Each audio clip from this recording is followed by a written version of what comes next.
அன்பர்களே வணக்கம். இந்த வீடியோ தொகுப்பில் நம்ம எதை பற்றி பார்க்க போகிறோம்னா, நம்ம வணங்கக்கூடிய தெய்வத்தை வச்சு நம்மளுடைய வேண்டுதலை எப்படி குயிக்காக நிறைவேற்றுறது அப்படிங்கிறத பற்றி தான் நம்ம பார்க்க போகிறோம். இது நம்ம குலதெய்வத்தை வச்சு தான் பண்ணணுங்கிறது அவசியம் இல்லை. நம்ம இஷ்ட தெய்வம் வச்சு கூட பண்ணலாம்.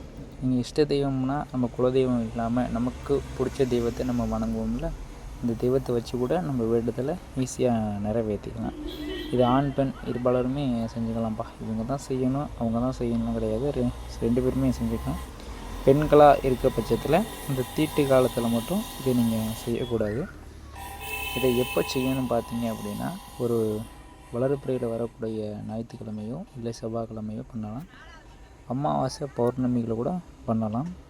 இதற்கு நீங்கள் முதல்ல என்ன செய்யணும் பார்த்தீங்க அப்படின்னா, நீங்கள் எந்த தெய்வத்தை வச்சு இந்த விஷயத்தை நீங்கள் செய்ய போகிறீங்களோ அந்த தெய்வத்துக்கு போய் ஒரு அர்ச்சனையோ இல்லை ஒரு அபிஷேகமோ அந்த கோயிலுக்கோ நீங்கள் அவசியம் போயிட்டு வரணும். போயிட்டு வந்ததுக்கப்புறம் தான் இதை நீங்கள் செய்ய ஆரம்பிக்கணும். உங்களுக்கு என்ன வேண்டுதல் வச்சு என்னாலும் நீங்கள் இதை செய்யலாம். இப்போ தொழில் சரியாக நடக்கலை, தொழில் கொஞ்சம் முன்னேற்றம் அடையணும் அப்படின்னு சொல்லி கூட இதை நீங்கள் செய்யலாம். ஒருத்தவங்களை வசியம் பண்ணலாம். உங்களுக்கு எதிரியே இருக்கக்கூடாது அப்படின்னு நினச்சிங்கன்னா கூட இந்த முறையை நீங்கள் பிரயோகத்தை பண்ணிக்கலாம். எல்லா வேண்டுதலுக்குமே நீங்கள் வச்சுக்கலாம்ப்பா. இதுக்கு தான் அப்படிங்கிறதெல்லாம் கிடையாதுப்பா. எல்லா வேண்டுதலுக்குமே வச்சு நீங்கள் செய்யலாம். நீங்கள் அந்த வேண்டுதல் நீங்கள் வைக்கிறத பொறுத்து அதுக்கான வேலைகள் ஆகும். மேக்ஸிமம் இதை பார்த்தீங்க அப்படின்னா நீங்கள் அந்த வேண்டுதலை வச்சு 90 நாட்களில் இது செஞ்சு முடிஞ்சிடும். அந்த வேண்டுதல் நிறைவேறிடும்.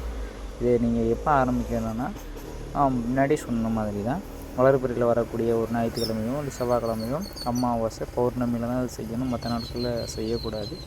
இதுக்கு நீங்கள் விரதம் இருக்கணுமா பார்த்தீங்க அப்படின்னா, கட்டாயம் விரதம் இருக்கணும். 11 நாள் விரதம் இருக்கணும். நீங்கள் மட்டும் தான் விரதம் இருக்கணும். வீட்டில் இருக்கிறவங்க இருக்கணும்னு அவசியம் கிடையாது. நீங்கள் மட்டும் தான் விரதம் இருக்கணும். இது விடியற் காலையில் 4 to 6 பிரம்ம முகூர்த்தத்தில் ஒரு தமிழ் மருந்து கடையில் செப்பு தகடு அப்படின்னு கேட்டிங்கனாலே கொடுப்பாங்க. இங்கே செப்பு தகடு, அந்த செப்பு தகடுக்கு அப்படியே ஒரு தாயத்து வாங்கிக்கிங்க, கருப்பு கயிறு வாங்கிக்கிங்க.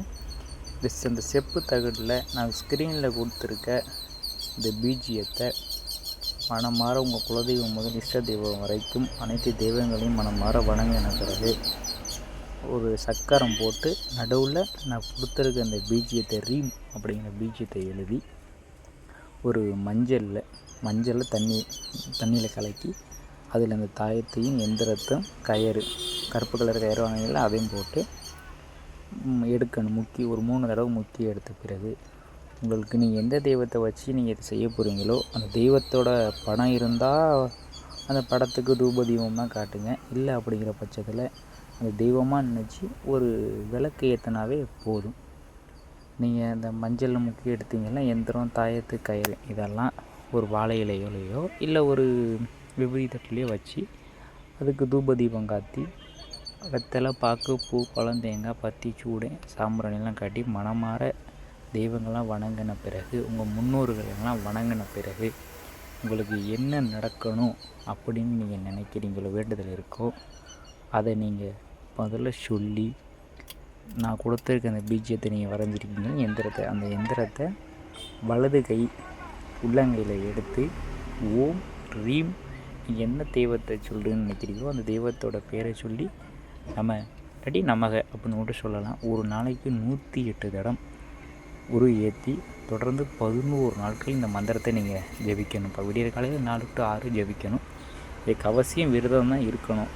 இருந்து ஜபிச்சு பிறகு 11 நாளைக்கு பிறகு தொடர்ந்தெல்லாம் படையில் வைக்கணும் அவசியம் இல்லை. இப்போ ஒரு நாளைக்கு மட்டும் வச்சா போதும். தொடர்ந்தெல்லாம் வைக்கணும் அவசியம் கிடையாது.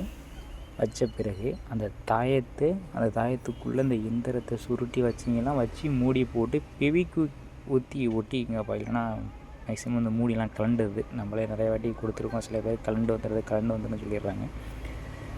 வச்சுருங்க.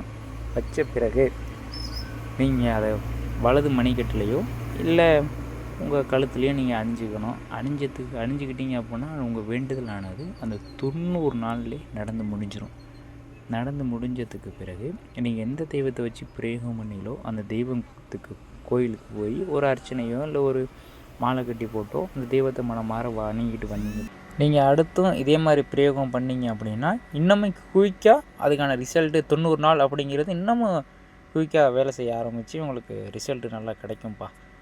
இந்த வீடியோ தொகுப்பில் எதுவும் உங்களுக்கு சந்தேகம் இருந்தால் கீழே கமெண்டில் கேளுங்க. நன்றி, வணக்கம்.